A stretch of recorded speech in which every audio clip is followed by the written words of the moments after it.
and I fucking ripped my bumper off, destroyed my tab on both sides. Like, this is, I just put tape on there to hold the tab so it doesn't fly off, so when I go get the supplies I'll fix it.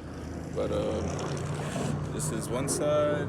That's just to hold that from flying off, because if I don't put tape it's gonna completely fly off. It's holding on by like a little tiny piece of fiber. So now it's fully mounted.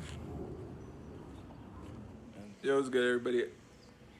We just been catching up on orders since Memorial Day. Surprisingly, they hit us pretty hard. We weren't expecting it, but shout out to everybody that did buy anything. We're actually just finishing packaging up a couple more things, and we're gonna head over to the post office. In the midst of that, your boy did a dum-dum. So I thought it'd be a nice opportunity to show you guys that I be fucking up. You know, I do shit that's not really smart. So as you can see, my car is backed up here because we backed it up to load some things because we didn't want to carry everything to the car, so we decided it would be smart to back it up. What I forgot was that my bumper's well, because look, the thing is I'm stock height, right? So sometimes I forget that like my bumper hangs low because I'm thinking stock height, don't have to worry about it. So your boy reversed back in to load everything up, right? Thinking I was being smart.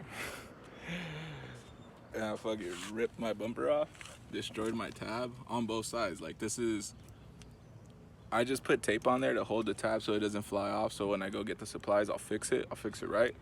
This is just for now, just to hold it. But fortunately we offer the we offer the bumper mounts, so I threw one on there right now, and I'm gonna just, you know, throw the little thing on there to hold it. But the reason it's there and not closer up is because you see the stress crack that happened there. If I drill into that, this is gonna get even more worse. So yeah, kind of messed that up, but it's okay. Yeah, bumper's kind of just like whatever. It's a whatever bumper. It's a Duraflex, and I'll fix it before the car gets painted and whatnot. I'm not really focused on paint right now for this car. I'm more or less focused on getting what I need so I can manual swap and put in my e-brake. The other thing is I need to get my coilovers so I can throw my wheels on and throw my extended lower control arms I got, my shortened spindles. Yeah, we'll go more into detail when we actually go and start doing that process, because I want to show you guys what we've been working on and what we've been doing for the GSs to get more of like a, I guess you can call it like a street drivable angle. Because if you saw Matt's angle kit, it's more of an aggressive kit, and it's really well, take a look at it. Very aggressive. I don't want such an aggressive poke on my car, so that's why I'm going with the things he offers through Meet Motorsports. We still haven't came up with a name for the actual knuckle and stuff. If you think of any cool names, comment down below. Maybe we'll consider them. Probably won't, but either way, do it. So yeah, let me work on the other side and we'll get back in a little bit. All right, so pretty much done with the other side. Just thought I'd show you guys how briefly quick how I did it and why I did it. I'm not really proud of what I did. Like, I'm not really proud of this. So I just, you know, I balled it. It has to be this far because look, my tab is completely broken. Like, it's done. If I drill into this, it's only gonna be worse. So eventually I'll go get the supplies and I'll fix the bumper. It'll be okay. But pretty much everything that I did have for the 14 is gone. I used everything. Gary came through and gave me some extra stuff, but I don't have anything to fix my bumper with right now. So once I make some more sales and cash flow or something, I'll fix the bumper. But pretty much put the tape, measured. It's hard to do with one hand, but then I put the bolt there and I used the little thing. Once the bolt's there, to measure how far it's gonna stretch. And you just put the thing in the hole. It goes in the hole, and that's pretty much it. The kit comes with everything you need, the screws, everything to wash, the washer, the actual thing. It comes with everything. It's pretty straightforward and easy, but I didn't want to drill into my fenders because I didn't need to. I was mounting it through the tab, but now that the tab's completely gone, I have no other choice but to mount it that way with that. So let me mount it up and I'll show you guys what it looks like afterwards. Alright, so I'm done with the bumper quick releases, I guess you can call them, install on my car. Let me show you guys the end product. Still keep in mind, I mean, these are cool for like if you do a lot of track driving, or like me that you ripped off your tab, perfect. But up until this point, I hadn't messed up my tabs at all, so I didn't really have a need to do them yet. But this is one side. That's just to hold that from flying off, because if I don't put tape, it's gonna completely fly off. It's holding on by like a little tiny piece of fiber. So now it's fully mounted.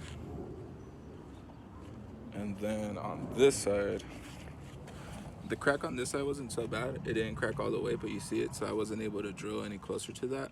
So I just drilled there. And now it's held on. It's cool for now. But yeah, I really don't know how to feel about it, because I didn't plan to put them on. It kind of just happened because I made a mistake and forgot how low my front end is when I backed up. So I ripped my front bumper off.